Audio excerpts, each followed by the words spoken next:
sendirinya itu diem saja loh. Itulah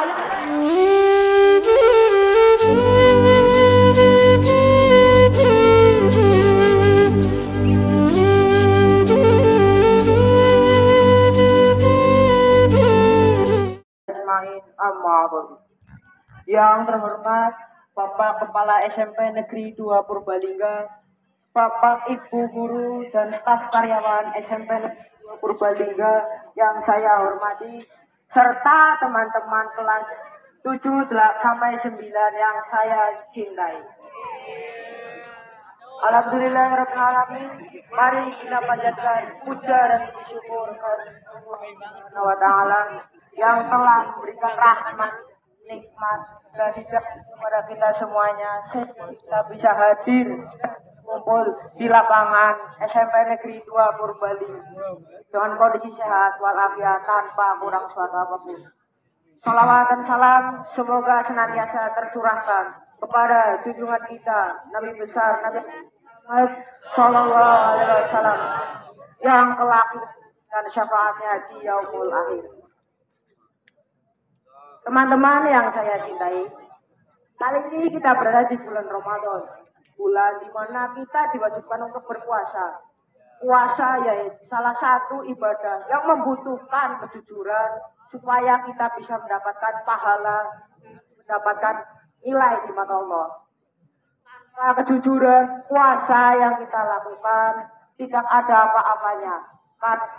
Hanya puasalah satu-satunya ibadah yang hanya kita dan Allah yang mengetahuinya. Orang lain pun gak bakal tahu. Kalau ditanya, kamu puasa enggak? Ya pasti dijawabnya, ya puasa. Ya padahal mungkin dia udah pagi ya kokel lah, ya mampir warteg, ya macam-macam lah. Karena orang lain tuh gak bakalan tahu. Ya. Jadi puasa juga bisa melatih kejujuran kita. Satu hal yang membuat kita sulit untuk jujur adalah ketika kita jujur kepada seseorang, terutama karena kesalahan kita, pasti orang lain akan marah, bukannya malah memaafkan kita. Padahal ya teman-teman, ketika ada orang lain yang telah jujur kepada kita maafkan. Karena derajat maaf itu lebih tinggi daripada derajat ampun. Karena itu ada kita melupakan orang, sementara hanya di waktu bisa ditampakkan kembali. Maka kalau orang lain sudah jujur atas kesalahannya kepada kita maafkan. Hargailah kejujuran orang lain supaya dia terus termotivasi untuk terus berbuat kejujuran. Karena kejujuran membawa keberkah dalam kehidupan kita. Teman-teman yang saya cintai, kalau kita jujur itu pasti mendapatkan balasan dari Allah. Seperti yang diterangkan dalam Quran surat Al-Maidah ayat 19 yang artinya Allah berfirman, dan inilah saat orang-orang yang benar mendapatkan manfaat dari kebenaran yang telah ia lakukan. Mereka kekal di dalam surga yang jiwanya mengalir sungai-sungai. Mereka kekal di dalamnya. Mereka diridhoi Allah dan mereka pun ridho kepada. Itulah nikmat yang maha agung. Dan nikmat adalah atau puncak dari nikmat di surga yaitu adalah ketika Allah Subhanahu wa taala mengizinkan kita untuk melihat wajahnya yang mulia. Subhanallah, kebayang gak gimana? Hati kita disucikan, diri kita pun disucikan, semuanya dimuliakan. Dan saat itulah Allah membuka hijabnya, menampakkan wajahnya kepada para penghuni surga. Itulah nikmat puncak para penghuni surga.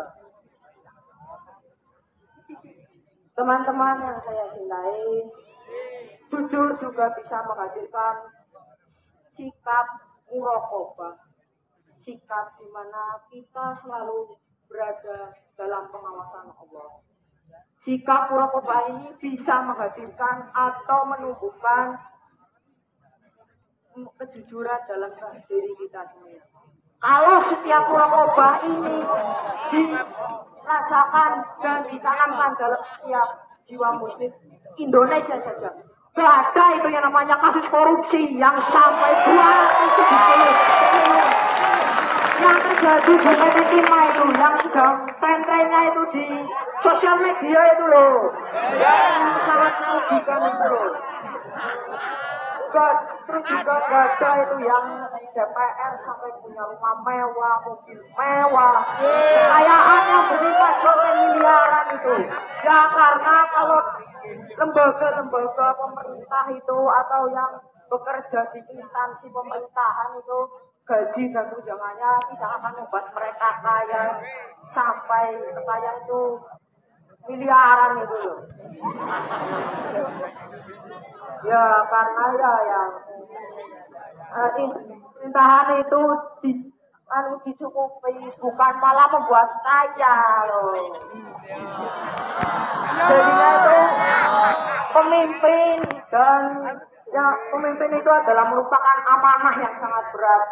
Jadinya ya kalau milih-milih pemimpin kayak paling gampang ya ketua kelas lah, yang kira-kira itu bertanggung jawab, yang mampu menggerakkan anggota-anggota temannya supaya bisa bekerja, bisa melaksanakan tugas dengan baik, bukan yang malah diam saja, malah ya bisa marah-marahin tapi sendirinya itu diam saja loh.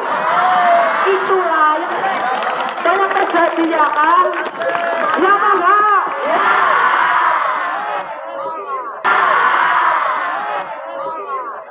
Ya pastinya kan kesel ya kan, disuruh doang tapi dia sendiri enggak kerja. Saya sendiri juga kadang kesel, sampai marah gitu kan, gregetan ya pokoknya ya. Itu yang sering terjadi ya kan. Pasti ya ini juga bisa buat pembelajaran bahwa untuk memilih pemimpin yang akan memimpin kita itu yang pasti bisa bertanggung jawab, bekerja dengan benar dan juga pastinya bisa menjadikan anak yang diberikan kepadanya. Ya mungkin sudah cukup ya apa yang saya sampaikan. Mungkin ya sudah panas dan saya juga sudah merasakan panas ya. Ya sudah lah, kalau begitu cukup apa yang saya sampaikan. Oh kelamaan Pak, pada panas Pak. Sudah ya, cukup apa yang saya sampaikan. Bila ada maaf atau kata yang maaf, bila ada kesalahan atau kata-kata yang terbelit-belit atau yang menyakiti, saya minta maaf yang sebesar-besarnya. Terima kasih. Wassalamualaikum warahmatullahi wabarakatuh.